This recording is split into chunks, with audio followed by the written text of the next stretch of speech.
You enter the meeting room. You have to make a high stakes decision. You're reading the room, reading the data presented to you by your team, and you're taking your best guess, thinking it will be perfect. More often than not, the challenge for leaders is not whether they're able to make the right decision or not. The challenge is they're dealing with 10% of the data they need to make a full decision. Now, what if, as soon as you enter, you could read what's on in people's minds, their fears, everything that they're not able to express, and you could read the data beyond what's available to you in the physical form? How near perfect your decisions could be. Yes, that is possible. To read people's minds and to read the hidden information that's not yet on the surface and make those perfect decisions you need to make as leaders. That is completely possible, and we're going to learn that today. Welcome to the Namita Purohit show on Hare Krishna TV. I am Namita Purohit, and I'm an executive coach and author. And today we're going to learn Sage Patanjali's protocol to make those high stakes decisions by reading people's minds, accessing data that's hidden, and maybe a little bit of manifestation too. Thank you very much, you all, for being here. I'll request the tech team to please bring the slides on.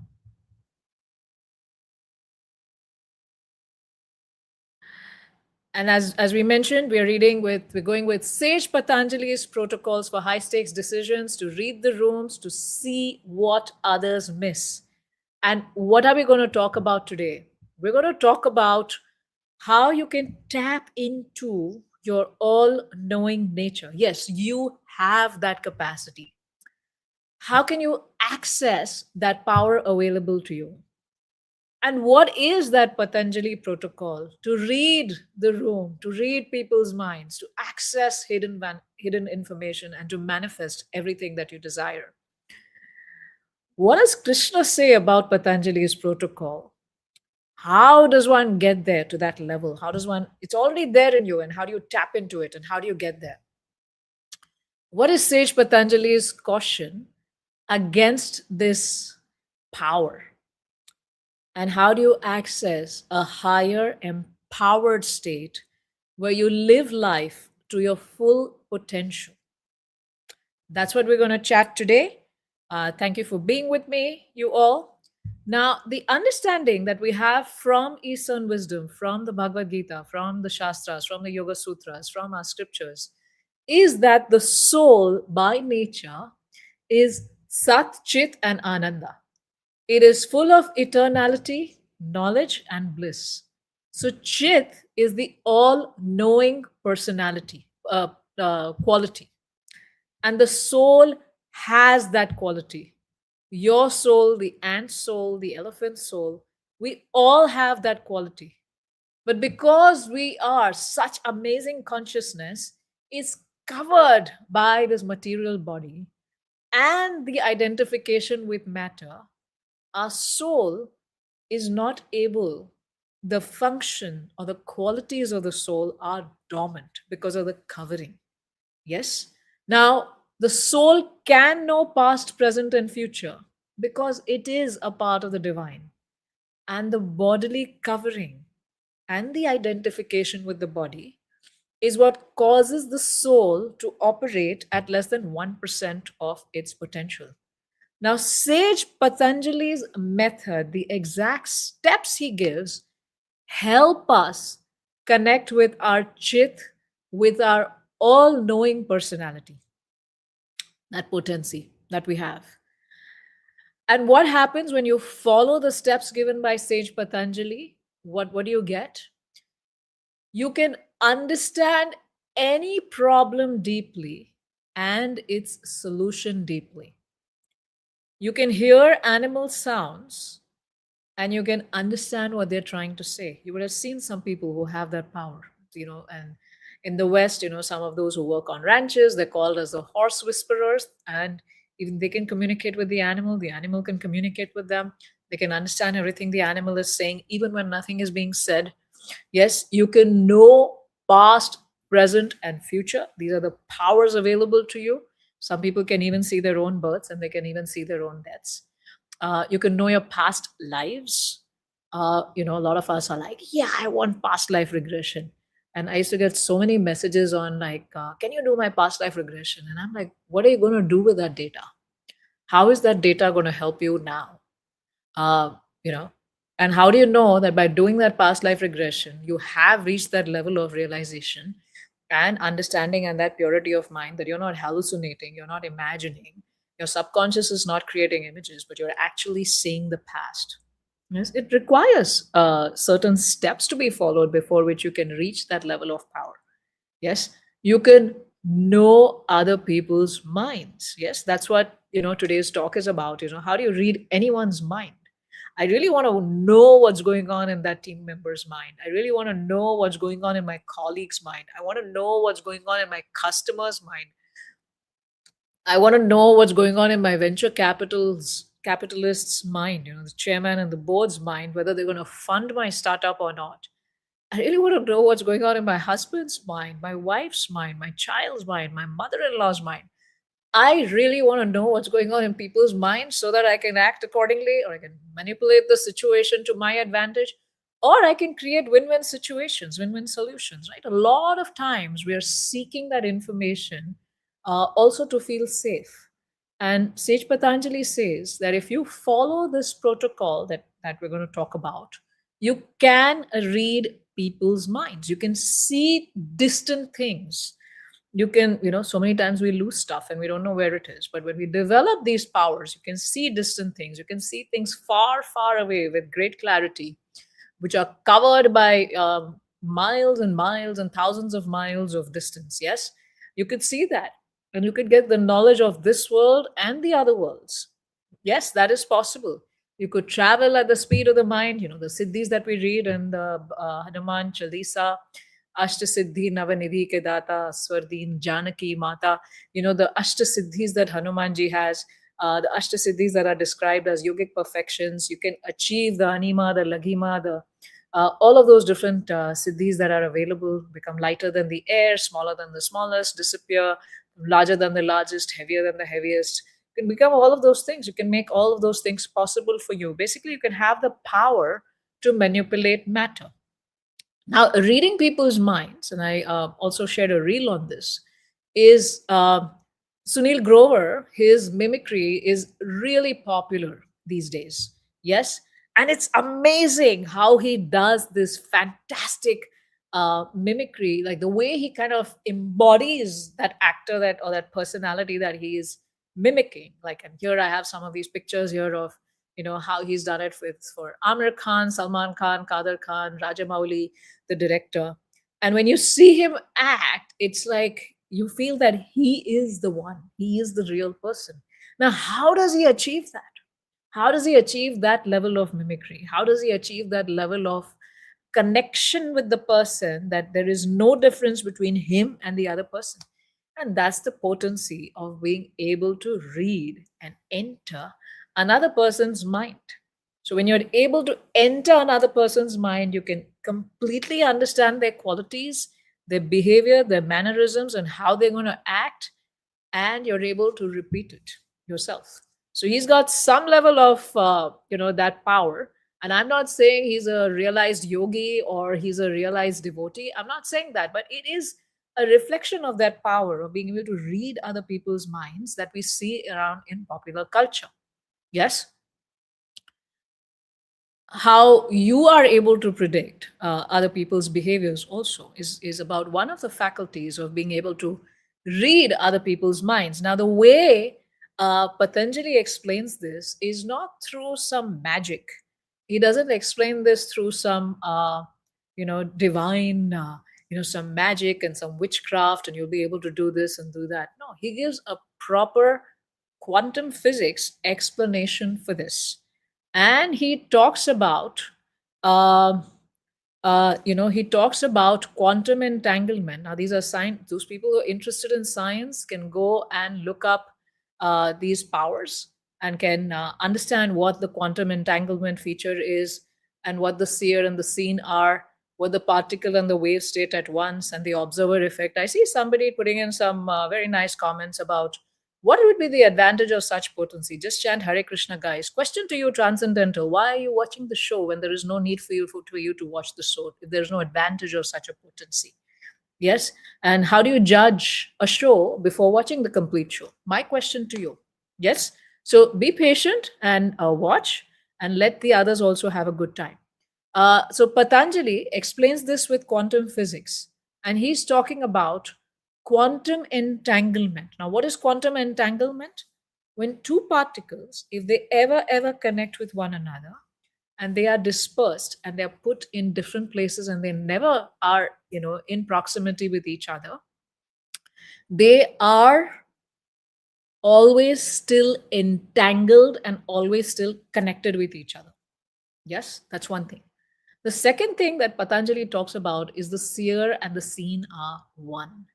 Yes, and the same thing has been drawn by the quantum physicists, and they do it through the double slit experiments, where they talk about how when there's a seer and the seen are one, and then they talk about the observer effect, which you can look up and you can read more. That's not the purpose of my show today, which you can read and you can look up later online. And search for those experiments. And there's a beautiful channel, the Institute of Noetic Sciences, that has a lot of these different experiments explained by different scientists, and you could watch that on YouTube. Now, what they're saying is that based on where you're observing from, things can change, and also an object can be a particle and a wave at once. Yes, an object can be a particle and a wave at once, and that explains the ability for one to be connected with everything around them. It's just that we haven't turned our receivers on. Now, this is something that is explained already. Patanjali, it is there in his sutras, and I have been studying over here. I've been reading through the Raja Yoga, Patanjali Yoga Sutras with commentary described here. And can I have the slides again, please? And thank you. Right. And we've been studying that. Now, scientists have derived it. All this quantum physics and all these different experiments, the understanding of that has come from the sutras. Yes. So there is the and if you read up, you'll see a lot of these scientists were influenced by the Vedic scriptures. Some accepted it openly and some did not, or maybe they did, but we never heard of those statements, because there was this very systematic effort to subdue the power of the Vedic culture and the power of any of the ancient sciences. Like recently, if you look at it, there is one great person. I mean, I've read a lot of his books. David Wilcock, and he died by suicide. That's what they're saying. He died by suicide 2 days ago. He didn't die by suicide. 2 days before he died, his biographer was killed. And then after that, there was a completely concerted effort to subdue David Wilcock, and everything and every research that he had done for aliens and UFOs and synchronicity and the connection between all of these quantum physics sciences and ancient wisdom from across different cultures. And there was a full way of suppressing it. And then there was this standoff between him and the police. And then they said he died of a gunshot wound. But there was an attempt to suppress him. So there are many such things happening. And one of the great scientists, Schrodinger, he was a devoted lifelong student of the Upanishads, very openly. And he credited Indian philosophy as the only logical solution to the arithmetic paradox of quantum mechanics. So all these things that they came up with, the observer effect, the quantum entanglement, wave and particle at the same time, it's already described in the Yoga Sutras. It's already described across different books in a very coherent, in a very congruent way. And Schrodinger was one who gave that full understanding. And now you see that they're talking about consciousness, they're talking about quantum physics. Also, I've been watching I think that it's a show on Discovery Plus, and I love it very much. It's called, I think it's called Aliens, or it's called Extraterrestrial or something like that. And they keep talking about how each one of us has been imprinted with the consciousness of God, again through quantum physics. So again, they're going to put consciousness. They don't want to talk about the soul because it's not convenient, and then they want to talk about they want to bring all of that into the purview of quantum physics by denying the reality of the soul and denying the reality of the divine. But that's what you're dealing with, yes. But we're not. I'm not an atheist. I'm a theist, and I believe those people who are watching here are also theists. And let's go ahead. Yes. So there's oneness in consciousness. Now I met this very interesting man. Now to explain this oneness in consciousness, I met this very interesting man in London. I think about 5 years ago. I was giving a talk at the Bhaktivedanta Manor in the temple hall, the ISKCON Bhaktivedanta Manor temple, in the morning class. And then he came up to me, and, like everyone comes to talk to the speaker and share their realizations and, all of that. And, to have that nice exchange. And he came up to me and said he wanted to meet me after the class. And I said, yeah, sure. Where? He said, let's meet outside. I'm like, this sounds creepy. I'm not going outside with someone I don't know. I said, I can meet you outside the temple hall, after breakfast. And he said, okay. So then I met him outside the temple hall in the lobby out after breakfast. And then he started telling me, would you mind if I tell you about where you've come from and your past and things like that? I'm like, no, it's very flattering, very interesting. Tell me. And then he told me some things. And I said, wow, that sounds very interesting and very empowering. I feel very happy and hopeful about, what I'm here to do. And then he said, I want to partner with you. And then I said, you want to partner with me? In what way? And he said that he has this ability where, and he showed me like this huge file, right? He showed me like this huge file which had pictures of plants, right? And he showed me that huge file with pictures of plants. And then I was looking at that and I said, okay, why are you showing me these plants? And then he said, all of these are medicinal plants. And I said, oh, wow, fantastic. You've done that research. And then he goes, but the potency of these plants right now in Kali Yuga is very low compared to what their potency used to be for healing and medicine. I said, interesting. And he said that he has the power to connect with those plants, connect with the energy of those plants, and he has the ability to bring the energy, the healing energy and the potency of that plant in its energetic form, which is still there. It's not manifest because of Kali Yuga, and connect people who need that healing energy and heal them. And he's got fantastic results. I'm like, wow, this is mind blowing. And then he showed me some experiments, he showed me some testimonials, and he showed me these different things. And I found it very interesting. And I kind of lost touch with him over a period of time. But then when I was reading this, and I was reading the Srimad Bhagavatam 11th Canto 15th chapter, I remembered him. And I'll tell you why I remembered him.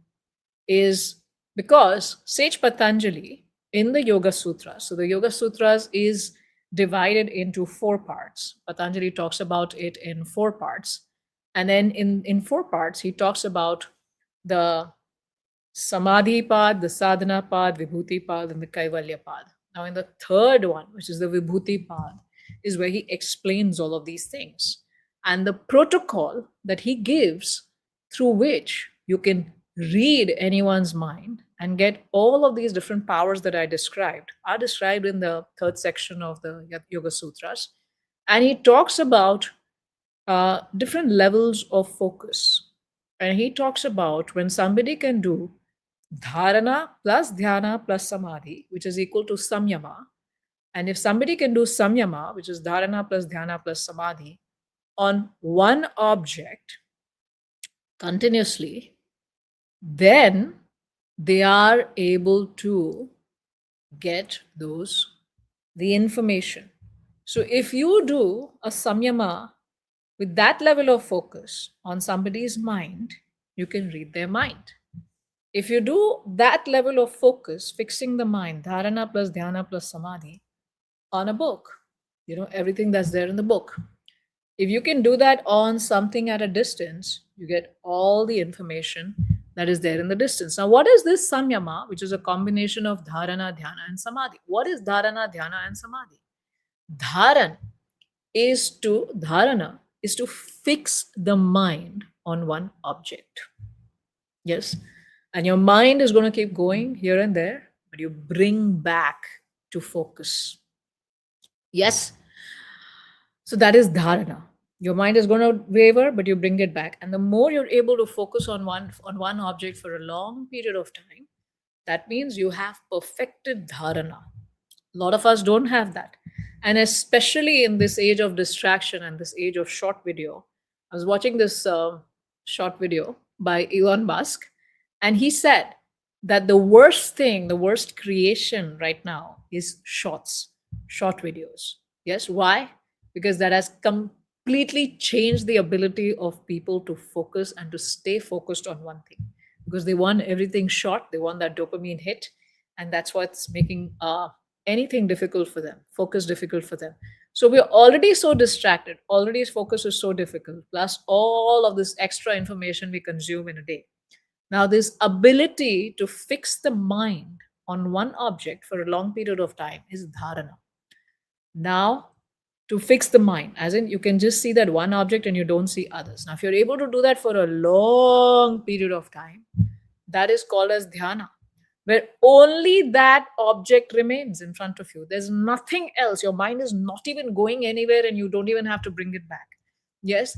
And you have reached such a level of union with that object that you're not even connected with the physical state of the object, but you are connected with the internal energy of that object. That is dhyana. So when only that happens and only that object remains and you're able to go inside the object and you're getting complete connection with the qualities of the object and that connectivity, again, quantum physics, quantum entanglement, wave, particle, always connected, is because of that you're able to do that, and you have that high level of focus, that is samadhi. And when you do all three together, that's samyama. Now, how many of us have this level of focus?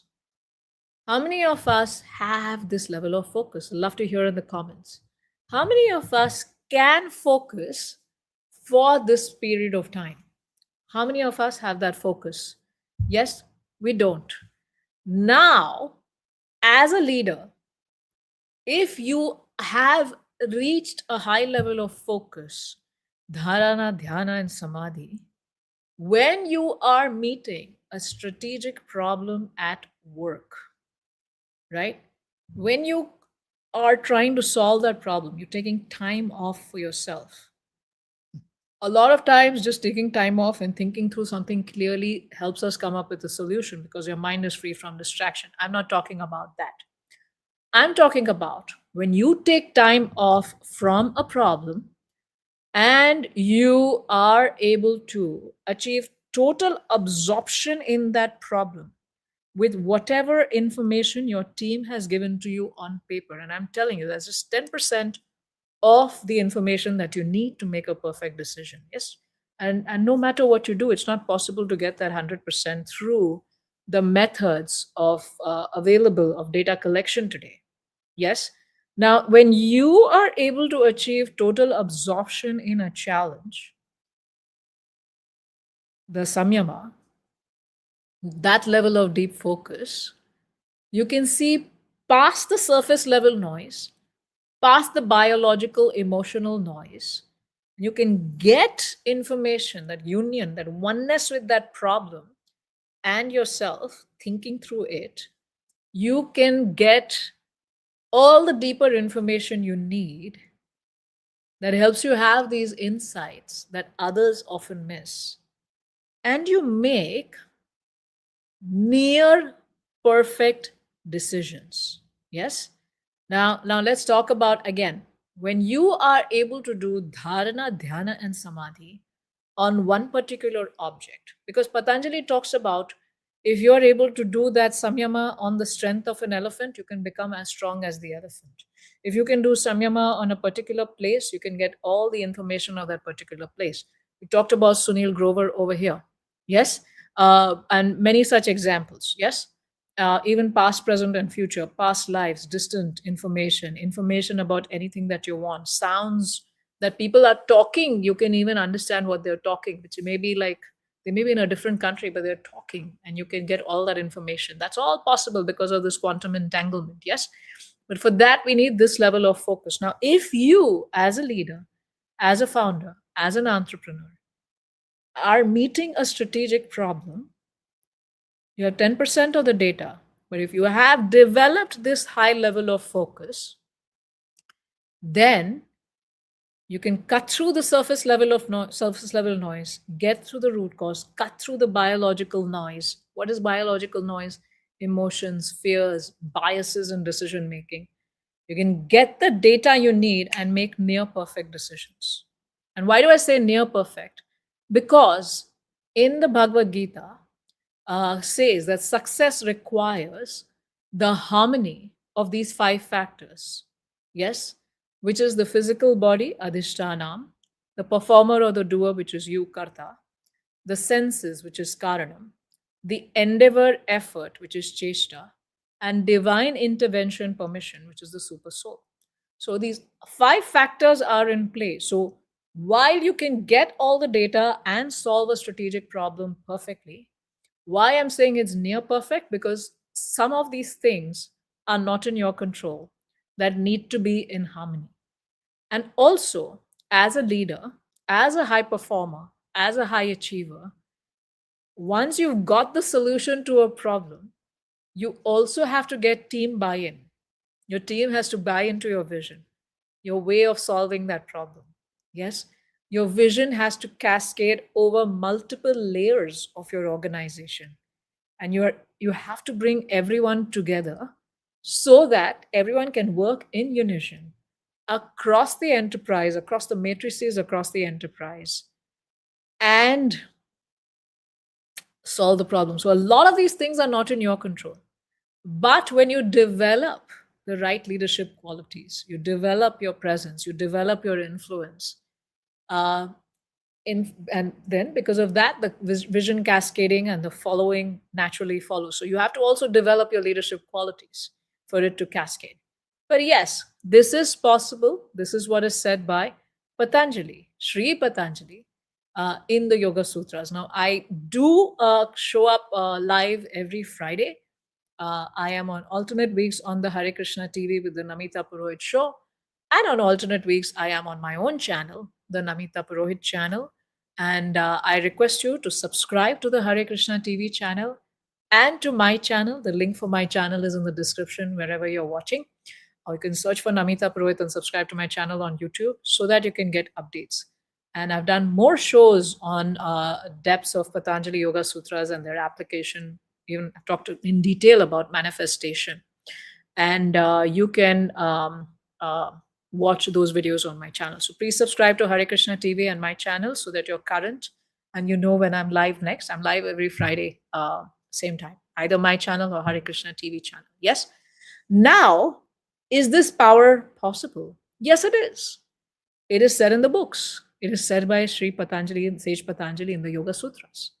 It is possible for you and for me. But is that level of focus possible for you? Can you truly focus on one thing even for 5 seconds, 10 seconds, 12 seconds? What is the power of your mind? What is the potency of your focus? Yes. And can you truly only want that one thing in that moment and not get distracted? No, because we want so many things and our intelligence is many branched. Yes.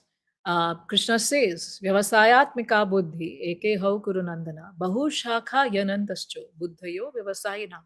So one who's irresolute in determination, their intelligence is many branched, and the resolute determination for devotional service cannot take place. Krishna says that in the 2nd chapter. And then he also says further, after 2 verses, he says, Bhog Aishwarya Prasaktanam Taya Pahrit Chetasam Vyavasayatmika Buddhi Samadhauna Vidhiyate.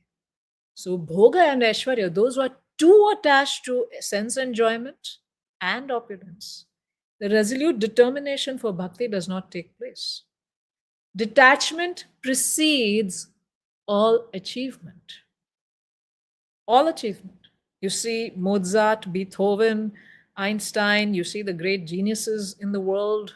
In India, you see all the great sages who have achieved so much. You see Arjuna, and I've been reading the Mahabharata, uh, trying to go cover to cover here.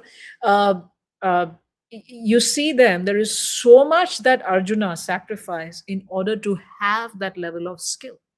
And even the samyama I'm talking about, when you read the Mahabharata and you read the different things Arjuna was able to do when he was learning from Dronacharya, and even in the Rangabhumi, when the princes are demonstrating their skills, you can see that Arjuna and the Pandavas, they were skilled in samyama, this level of focus. Yes.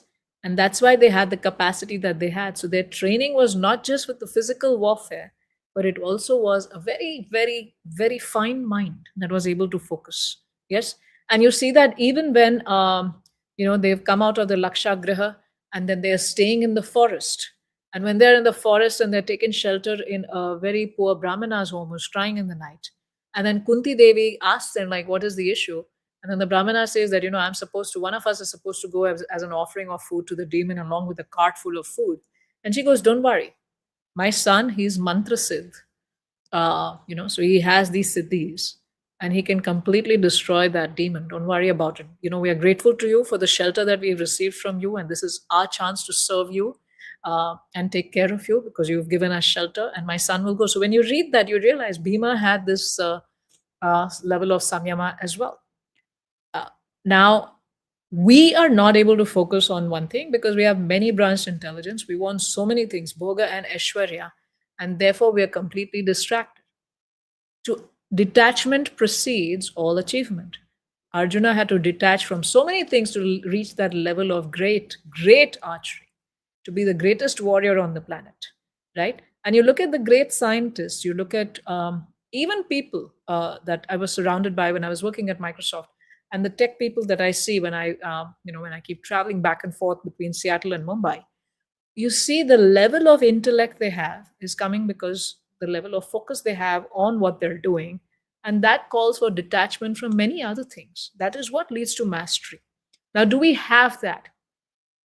Also, another thing is our body and our mind are not practiced in focus because focus is not a decision, it's a practice.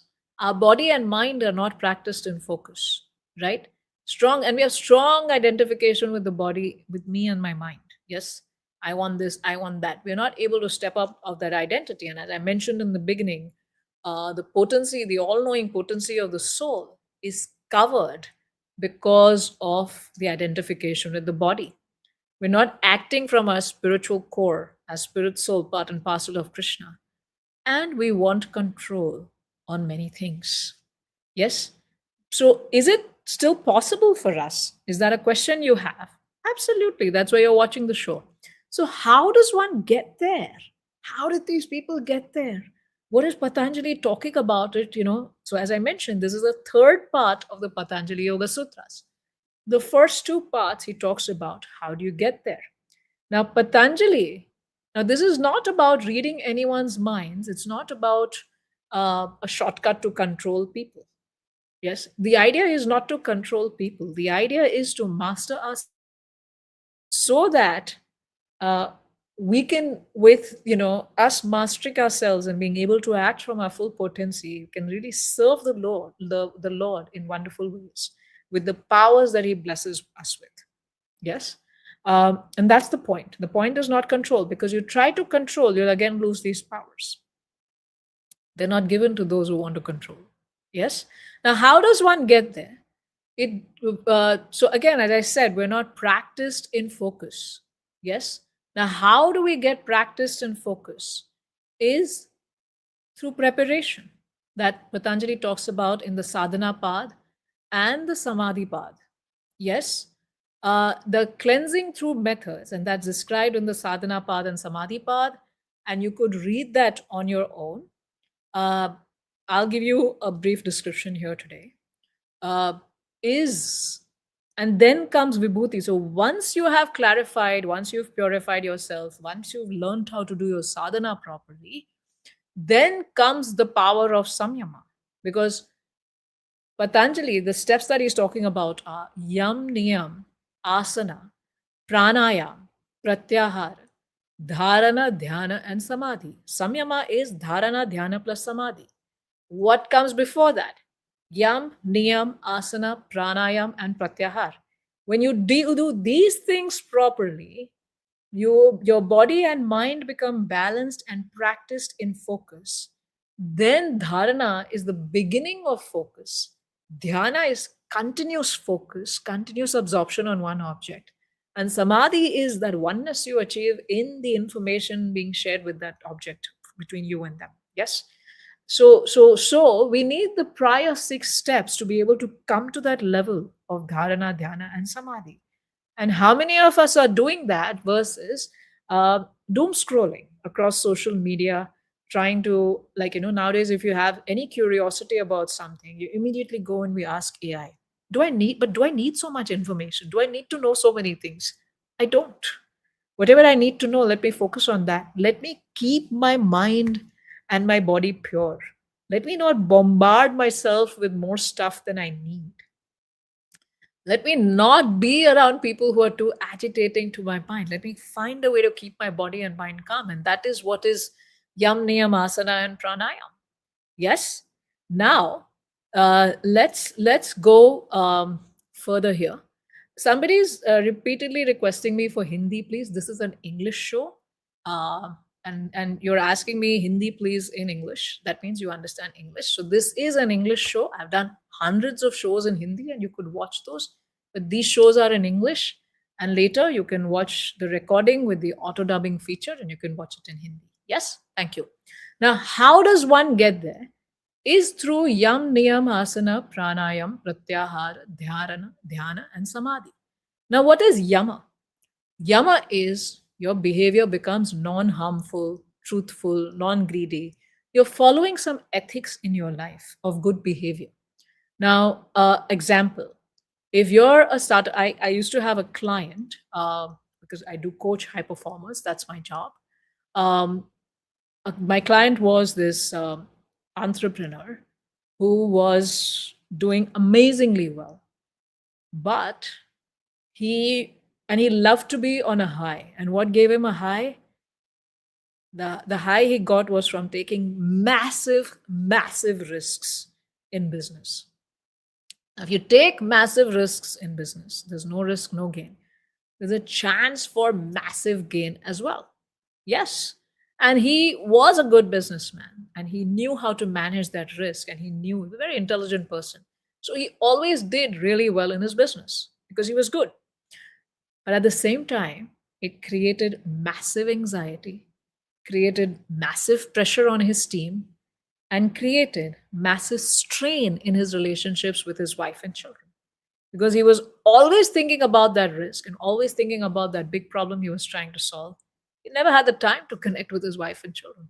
He didn't even know which grade they were in. That was the state he was in.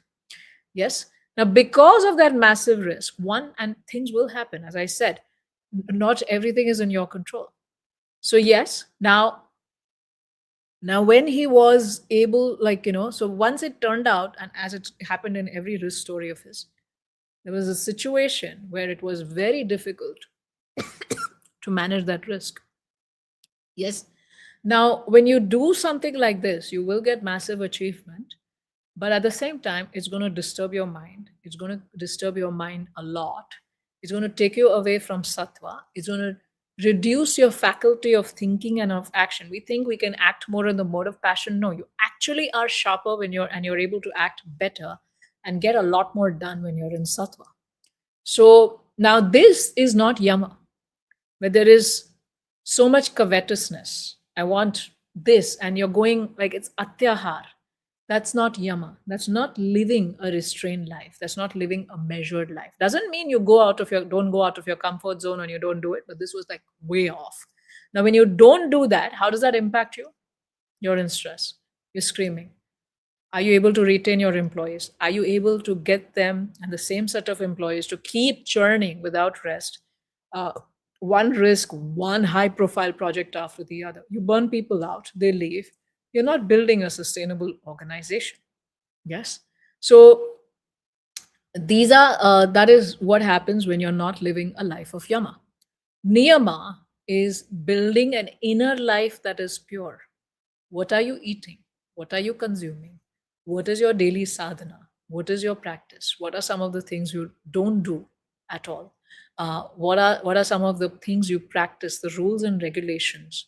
To live a life, a regulated life, is niyama. Yes. Now, if a founder or if a leader doesn't have a routine, now you'll see most high achievers, they start very early. They have a very good routine.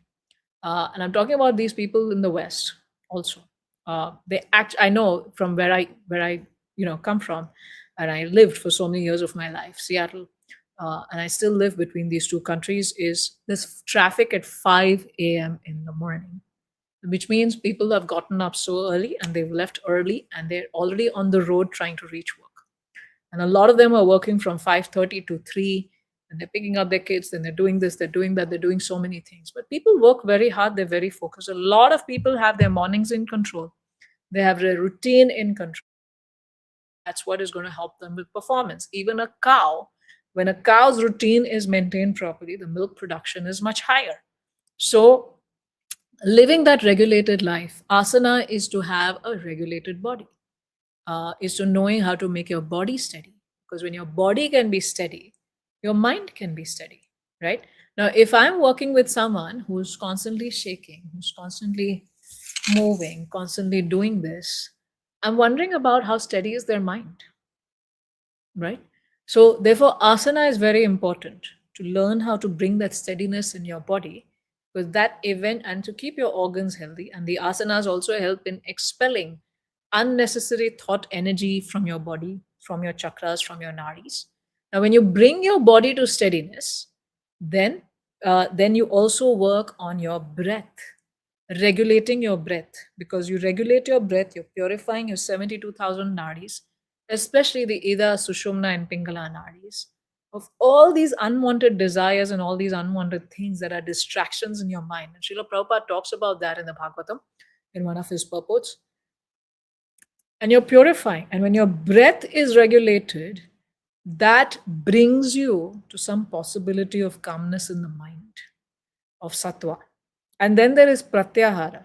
As I said, bhogeshwarya, pulls you, takes you, takes your chetas away, your intellect away, your focus away. So when you do pratyahara, you, like a tortoise, you bring your senses inside. You don't engage with things you don't need to engage because you're saving your focus, saving your energy, and your non-covetousness. Sage Patanjali also mentions that one who's non-covetous, who's not wanting this and this and this and this, things automatically come to them because they're focused on their sadhana. And a lot of people just give. You want to give to somebody. Do you want to give to somebody who's eyeing what you have, or do you want to give to somebody who's just detached? You want to give to that person more. So people automatically do things for a non-covetous person, right? So pratyahara is that your senses are going in 100 directions and you've stopped, calm, and everything is brought back inside, just like a tortoise pulls its limbs. Now, when a founder, a leader is focused, is not trying to do too many things, is focused on that one thing, the team has much higher output, right? All of these things translate to better leadership at work. Yes. Now, when you do these steps, then you're able to do dharana, your attention, right? Then you're able to do dhyana, and then you're able to do samadhi. So, again, focus is not a decision. I decide to focus and I start focusing. It's a preparation, it's deeper work that we all need to do. And only after this preparation does Patanjali speak of deeper perception, the deeper perception that we're all trying. How do I read people's minds? How do I know more? How do I know things that I don't know? How do I get this information? How do I get that information? And for children, how do I just put a book below my pillow and just get all the knowledge so I don't have to sit and study? Yeah. So Patanjali is saying that yes, these powers are available to you, but you need all of this preparation. Otherwise, a lot of times we say, oh, I have an intuition. It could just be anxiety wearing spiritual clothes. Or it could just be what you want. What you desire is what you're presenting as intuition. We teach all of these different things inside of the leadership program that I run, the Lead with Ease Circle, and you're welcome to join. The link is in the description below. Now, what does Lord Sri Krishna say about all of these things? You say, oh, you're talking about yoga. Some sage has mentioned this, but what about devotion? What about Krishna? What does God say about this? You know what? I'm prepared. What does Krishna say? Now, if you look at the 11th canto, 15th chapter of the Srimad Bhagavatam, Krishna explains the mystic potencies to Sri Uddhava. Right? The entire chapter is about all of these different mystic potencies. And you can read this verse together and the translation here, where Krishna says that the masters of the yoga system have declared that there are 18 types of mystic perfections and meditation, of which 8 are primary. And all of these mystic perfections, they have their shelter in me. And 10 are secondary, and they're appearing from the mode of goodness. So if you practice the mode of goodness nicely, all of these things will come to you. And if you take shelter of Krishna, you get the remaining. Now, the same things, the same mystic potencies that Patanjali describes in the third part, the Vibhuti part of the Yoga Sutras, are described by Lord Sri Krishna in the Srimad Bhagavatam, 11th canto, 15th chapter, and you can read it. And that is the beauty of Vedic literature, that there is consistency across scriptures. Yes? Now, what does Krishna say specifically about reading people's minds? Is that available?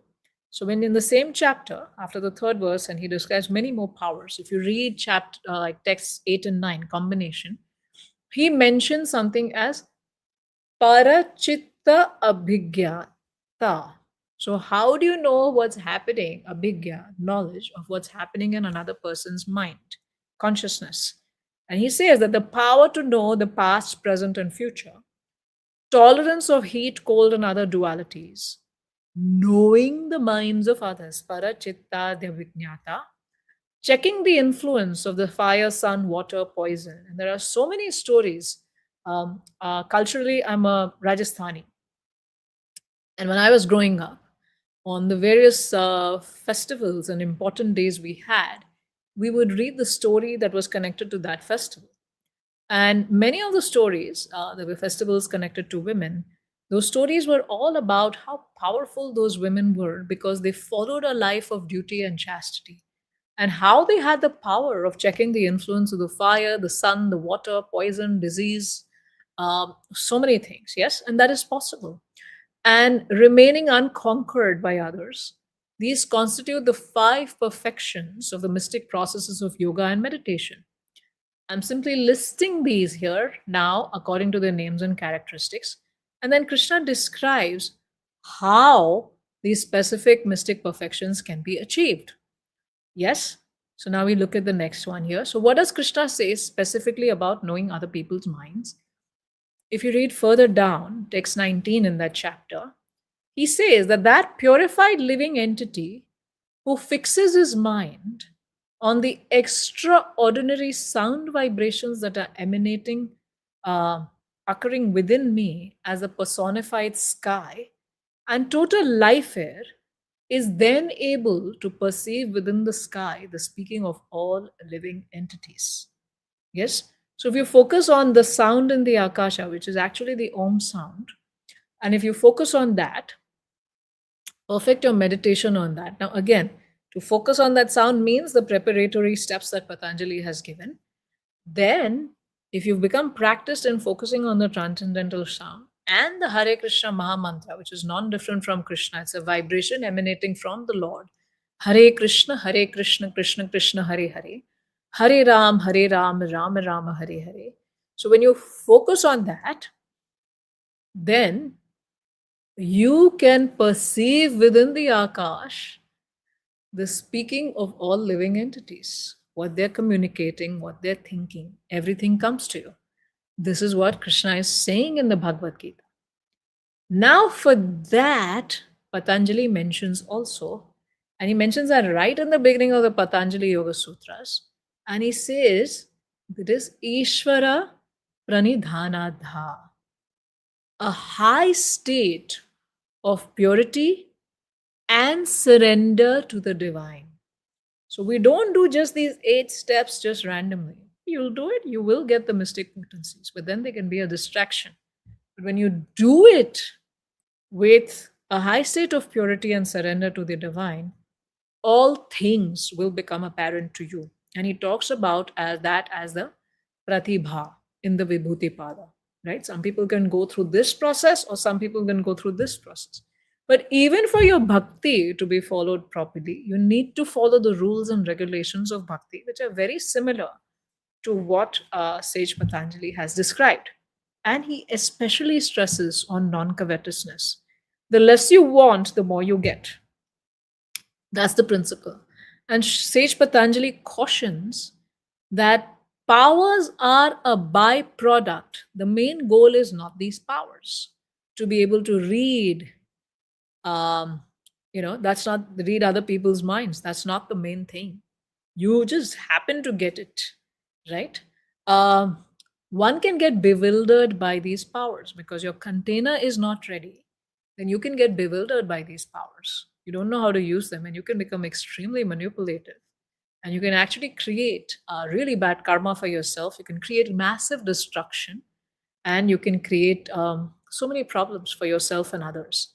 At the same time, when you read the 11th Canto, 15th chapter, Krishna explains about how when a devotee surrenders in a particular way, Krishna empowers that devotee with this particular mystic power in a certain way. So it is given to souls who are surrendered. So along with the preparation that we talked about, as Sage Patanjali talks about, Ishvara Pranidhanadha. Yes? And the powers can be withdrawn too, can be taken away. Yes? Now, it is only given to those who recognize that they are not the controller. Those powers stay with those people. And they don't even try to show off these powers. They don't even try to misuse these powers. And they're only constantly thinking about how to serve. And these powers actually enhance their service to the world. Yes? Now, what does Krishna say about these powers? Krishna says the same thing. And he says that for a sage who's conquered, same chapter, if you read further, so for the sage who's conquered the senses and the breathing and the mind, which we were talking about by that eightfold process, who's self-controlled and always absorbed in me, what mystic perfection is difficult to achieve? So if you follow this and you surrender to the Lord, all mystic perfection is going to come to you. Krishna is saying that too. And in text 33, he says that learned experts in devotional service state that the mystic perfections of yoga that I have mentioned are actually impediments and are a waste of time for one who is practicing the supreme yoga by which one achieves all perfection in life directly from me, right? So again, these things, they just come as maid servants to bhakti, the greatest queen. Yes. So if you follow bhakti, the maid servants follow. All these powers automatically come, and you can use them in service of Krishna. I learned bhakti and the intricacies and the depth and how to serve so many things from Harivilas Maharaj in Seattle, the Srila Prabhupada disciple. And we saw, like, one of the incidents he was sharing with Srila Prabhupada was, and you could watch it in the memories with Srila Prabhupada, where Harivilas Prabhu is talking about these things. And he's mentioning that he had to, they were in Vrindavan, and there were not so many facilities, and the temple, the Krishna Balaram temple, was being built. And that time they were very intrigued by Srila Prabhupada and what he was doing, etc. And also, Srila Prabhupada had a very small room which had a window. And all of these disciples were always curious about Srila Prabhupada. Once in the middle of the night, Harivilas Prabhu has to get up to answer nature's call. And then after that, he's very curious to see what Srila Prabhupada is doing. And he goes to that room and he stands at that window and he's just watching what Srila Prabhupada is doing. Srila Prabhupada has not heard Harivilas Prabhu. Harivilas Prabhu has not said anything. Srila Prabhupada's back is to the window. Srila Prabhupada is doing his writing and dictation. And he says, Harivilas Sankirtan must always go on. How does Srila Prabhupada know? Harivilas Prabhu is right behind.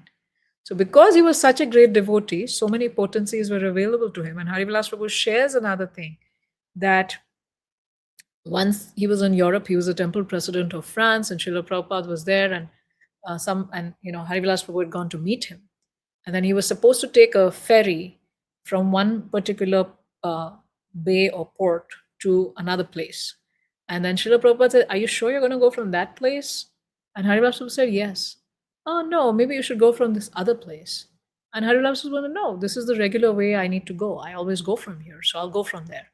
And Srila Prabhupada said, are you sure? Maybe you should consider going from the other way. And then Harivilas Prabhu didn't think much of it. But then when he went to the regular place where he went to, that place was closed. And he had to go to the other place that Srila Prabhupada was mentioning and to go from there. Now, all of this information, these mystic potencies, become available to a devotee to further help in the service of the Lord. Yes? Now, when you are a leader, you are a startup founder, you're an entrepreneur, or you're a lay person, you're living in this world. Yes? Do you want to use these powers so that you can become more powerful? No. We follow all of these different things to first steady our own minds, to connect with Krishna, to go deeper in our Krishna consciousness. Yes? And then, when you're more and more surrendered to the Lord, you get empowered by the Lord with all of these blessings. And that helps you serve amazingly as a leader. Serve amazingly in your devotional service, right? So we first need to access our true essence through sadhana and spiritual practice, true identity of service to the divine. And when we do that, we have this oneness in consciousness with God, right? That we're constantly thinking about how to serve the Lord. Then He empowers us beyond measure. We live in this world, but we're not of this world. And we serve the Lord. And then we fight like Arjuna does. You achieve all success. There's great leadership, there's great success, there's calmness, there's equanimity, and there's perfection in your life and potential. And that itself is great preaching. And there's freedom from karma because you're acting for the Lord and you're acting with your full potential. You actually reach your full potential. You're able to read other people's minds. You're able to do all of that so that you can do your service really well. As I already said, Srila Prabhupada was able to get information about a distance place, Samyama. He had that power. Yes? And that helped his devotee in his service. So I'm live every Friday on my channel and Hare Krishna TV. Please subscribe to the Hare Krishna TV channel and my channel. Link to my channel is in the description below so that you can catch me live. And please also turn on your notifications for both the channels. And your next step is, as I said, subscribe to my channel. Consider joining the Lead with Ease Circle. Links for both are in the description below. I also have an online store where we have crystal bracelets and more to help you with your healing and growth. And we have many courses, we have programs, we have a lot of things going on. Yes. And very soon I'll be launching the Ease One platform, which is a combination of all the different programs that I have developed over the years in serving people, in growing to their full potential. And you will be hearing about all of that soon when you're connected with me across channels, and how to connect with me on LinkedIn, Facebook, Twitter, YouTube. I'm best on LinkedIn, followed by YouTube for all my videos. Not so great on Instagram, but yes, there is presence over there as well. So I look forward to connecting with you. And thank you very much. And I am now ready for your questions.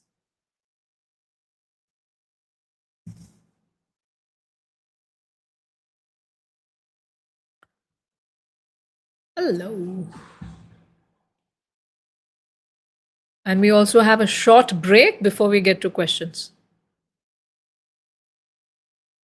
Before a single drop, there is a heartbeat. At Haribol, that heartbeat is never traded for milk. Every cow and bull lives protected lifelong. This is Ahimsa. This is kindness. This is devotion. Switch to Haribol Ahimsa A2 milk.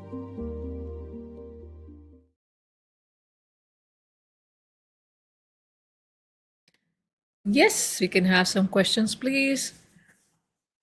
Can Patanjali Samyama be applied to solving strategic problems in leadership and business? Absolutely. As I already mentioned about that. For those of you who missed it, you can watch in the recording. I've talked about how you can do that. So when you do Samyama, which is a combination of Dharana, Dhyana, and Samadhi, and you apply it to anything, you can get information about that thing. You can get the qualities of that thing, absorb the qualities of that thing, right? As the mimicry artist Sunil Grover. So when you apply samyama on a strategic problem, all the hidden information that you need, that is already there, but it's hidden from you about that particular strategic problem, comes to you. Yes. And then your own insight, because your chitta is purified, you're calm, you're not distracted in 20 places, you're very calm, and you get amazing insights and you can come up with near perfect solutions. So, yes, Mahesh Chandra Tiwari ji, yes, that's absolutely possible. Next question, please. As a leader, how do I read the room without becoming judgmental or suspicious of people? Yes, when you're in a leadership position, now, I keep talking about read the room. Now, why is this read the room so important? The read the room is important because you want to get the vibe of the people, what they're thinking, what they're doing. Are they for this decision? Are they not for this decision? And that's what you need to do as a leader. Yes. So, how do you read the room without becoming judgmental or suspicious of people? Now, how do you do it without being judgmental? Is that as a leader, your job is to rise above uh, what people are thinking, what they're doing, how they're behaving, etc. Right? Your job is to motivate them to increase employee engagement towards win-win solutions for the company. Basically, to increase the bottom line of the company, because that's your supreme focus. You're not the focus. You can't be acting out of ego in your leadership. Now, if an employee is against you in a particular meeting, yes, and they're actually like, this disrespectful, even this is stupid, this makes no sense, last time you did this didn't happen, last time, that's, I disagree with this makes absolutely no sense for this and this, and I just hate you, I do this, I do that. They've gone completely ballistic, they've gone berserk in that meeting. Now, as a leader, if you're not well developed, you could get offended and you could get angry and say, how dare you disrespect me? Yes. Or the other way to handle it is that, fantastic. Walk me through, why do you think this is not the right solution? And what is a better solution? Now, when can you act with that consciousness without judgment? When you're truly trying to do your role as a leader and do something better for the company and increase the company's bottom line. So that's when you can rise above judgment and being suspicious. Yes, you need to protect yourself, you need to protect your role, you need to protect your position, you also need to protect your company. But how do you make friends? How do you build a high degree of influence? Get my book here. I also written a book on influence to win without politics, but with integrity. You can find it on my website. I have links to my store below. I believe it's also on Amazon now.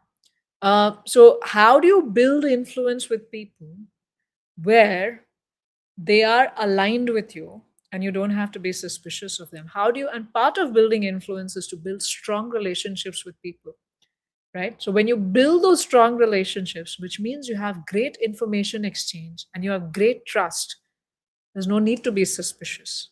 And at the same time, when you have developed a high degree of focus, you've practiced these things, and you are chanting the Hare Krishna Maha Mantra, you're automatically going to get you're going to become more and more tuned to energy and vibrations. And you're going to pick up on a lot of different information. Now, if you see somebody is acting negatively towards you, how can you win that person over? Is your job as a leader. Yeah. Next question, please. Is it spiritually right to try to read people's minds? Where is the boundary between perception and manipulation? That's a great question. You don't know, you don't want to know. We don't want to try to read people's minds so that we can manipulate them. But we're constantly trying to read people as we are doing things. You're in the bus, you're reading whether this person wants to get up and come to your seat and you need to make space, whether your person sitting next to you wants to get out. You're constantly trying to read people. Yes, and that's always happening. So there's nothing wrong in trying to read people. It actually helps you have better influence. It helps you have better relationships with people as you understand them. But you're not reading so you can manipulate them. You're not reading so that you can use them for your purpose. Yes, that becomes selfish. And as I said, when you're non covetous, when you're not wanting things for yourself, is when people will naturally follow you and your leadership. Great question. Next one, please.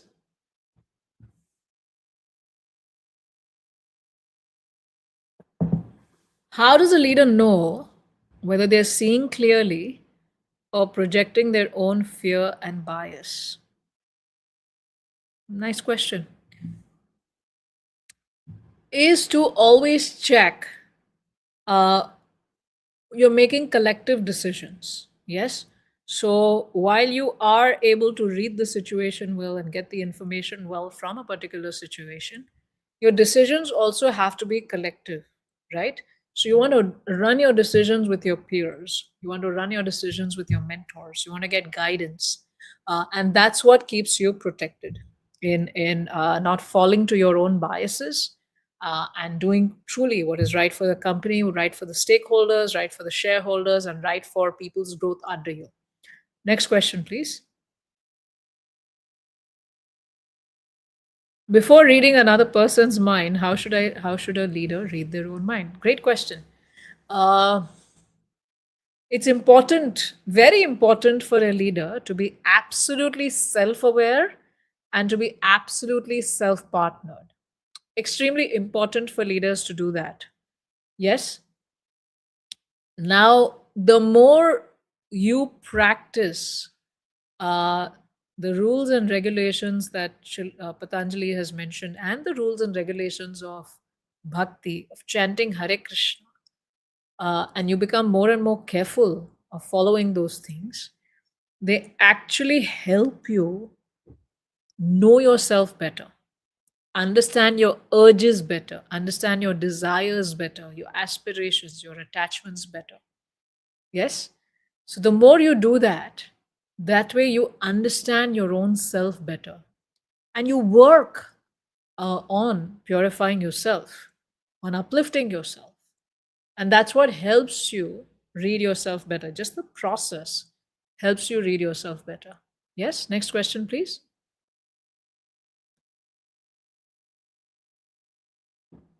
Saurabh Dwivedi. How can a leader understand what is really blocking a team when nobody is saying the truth openly? Yeah, that happens, doesn't it? How does that happen? Nobody's saying the truth openly, and how do you really understand what's blocking your team?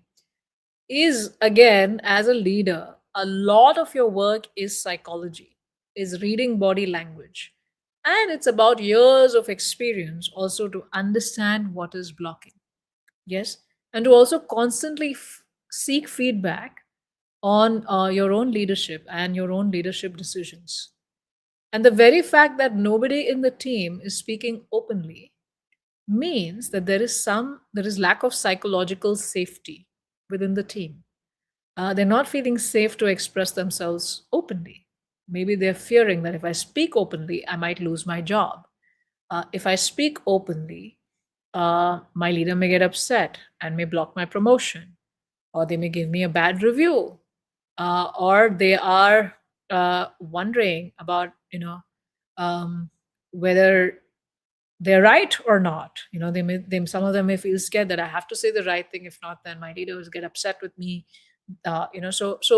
We have to create a psychologically safe environment for our teams so that they can speak openly to us. So that onus again falls on the leader in what culture they have built um, for their team so that they can feel safe and they can express openly. Yes? Next question, please. Where is the boundary between perception and manipulation? It is your nature. Uh, you want to work on your manipulative tendencies if you have those, right? And the focus has to be service for the greater good. Your focus has to be purpose, and your focus has to be being true to Krishna. Yes, next question, please. What are the some days I chant Hare Krishna and some days I couldn't. What to do to be consistent? Shashi Singh. Next question. Define a minimum that you will do no matter what, Shashi. Yes. So the minimum is I will chant the mantra 10 times. I'm not saying 10 rounds. I'm saying I will chant the Hare Krishna Maha Mantra 10 times. So what happens is we keep thinking about the maximum and increasing it, but we lose the minimum. So it's important that we fix a minimum, that no matter what, I will do this much. I will not drop below this. Yes, and keep that simple. So you're always doing it and you're not feeling bad that I didn't do it. And then gradually increase your minimum. Now, when you're increasing your minimum, it will require some lifestyle changes. It will require some time management, time allocation.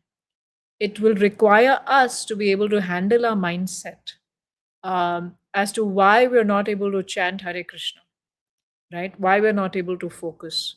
What is causing us to go away from that dedication or that commitment we have done? So all that growth needs to happen for every new level that we define ourselves. So do it in a stepwise way and focus on your minimum. Next question, please.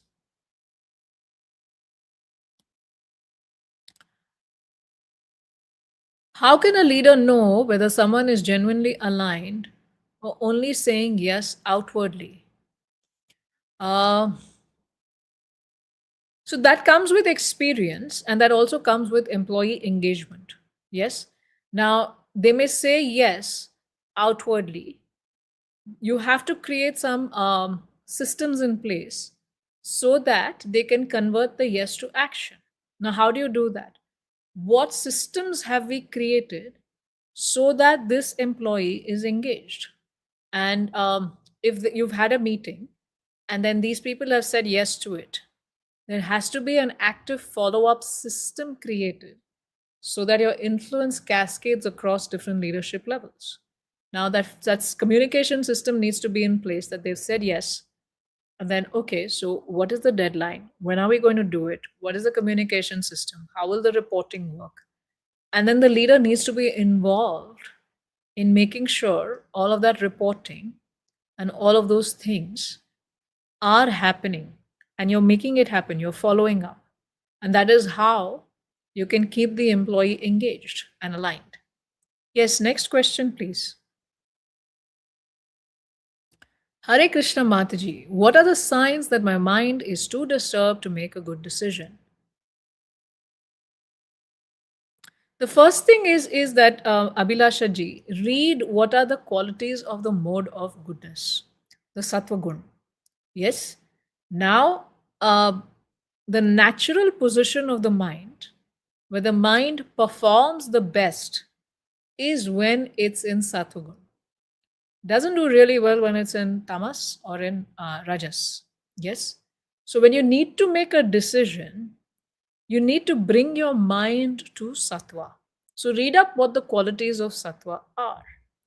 And how do you bring your mind to an extremely calm and a detached stage where you've handled all the emotions you have around that decision?